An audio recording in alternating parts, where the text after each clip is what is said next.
NDP ਆਗੂ ਜਗਮੀਤ ਸਿੰਘ ਅਤੇ NDP ਕੁਦਰਤੀ ਸਰੋਤਾਂ ਦੇ ਆਲੋਚਕ ਚਾਰਲੀ ਐਗਜ਼ ਨੇ ਪਾਰਲੀਮੈਂਟਰੀ ਹਿੱਲ ਤੇ ਪੱਤਰਕਾਰਾਂ ਦੇ ਨਾਲ ਗੱਲਬਾਤ ਕੀਤੀ, ਜਿੱਥੇ ਉਹਨਾਂ 2030 ਤੱਕ ਕੈਨੇਡਾ ਦੇ ਨਿਆਕਸ ਵਿੱਚ ਕਮੀ ਦੇ ਟੀਚਿਆਂ ਨੂੰ ਪੂਰਾ ਕਰਨ ਲਈ ਫੈਡਰਲ ਸਰਕਾਰ ਦੀ ਯੋਜਨਾ ਬਾਰੇ ਅਪਡੇਟ ਪ੍ਰਦਾਨ ਕੀਤੀ ਅਤੇ ਨਾਲ ਹੀ ਰੂਸ ਅਤੇ ਯੂਕਰੇਨ ਵਿਚਾਲੇ ਬਣੇ ਹੋਏ ਤਣਾਅਪੂਰਨ ਹਾਲਾਤਾਂ ਤੇ ਵੀ ਚਿੰਤਾ ਪ੍ਰਗਟ ਕੀਤੀ। The plan is quite disappointing. It doesn't include ending fossil fuel subsidies.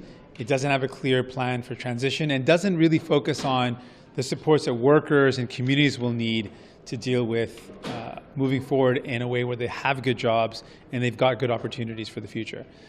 And effectively what the government's proposing is the same thing, giving more money to fossil fuel companies, giving them a free pass, none of which will respond to the urgency of the crisis. So we've got a number of things that we fought to include in the agreement that help us fight the climate crisis. And some of those elements have not been reflected in this plan. So we'll use the agreement and use our power to force the government to deliver. Things like ending fossil fuel subsidies. That was not announced in this plan, but that was a part of our agreement, and so we'll push to see that happen. One of those subsidies should be eliminated by the end of this year, according to our agreement. And so that's a tool that we have to leverage against the government to have them act. We also included in the agreement measures around a just transition plan that focuses on workers, because we cannot fight the climate crisis unless workers are supported and they have a bright future. And finally, one other example is a plan for energy retrofits that target low-income families that help them specifically, as well as multi-residence units or homes.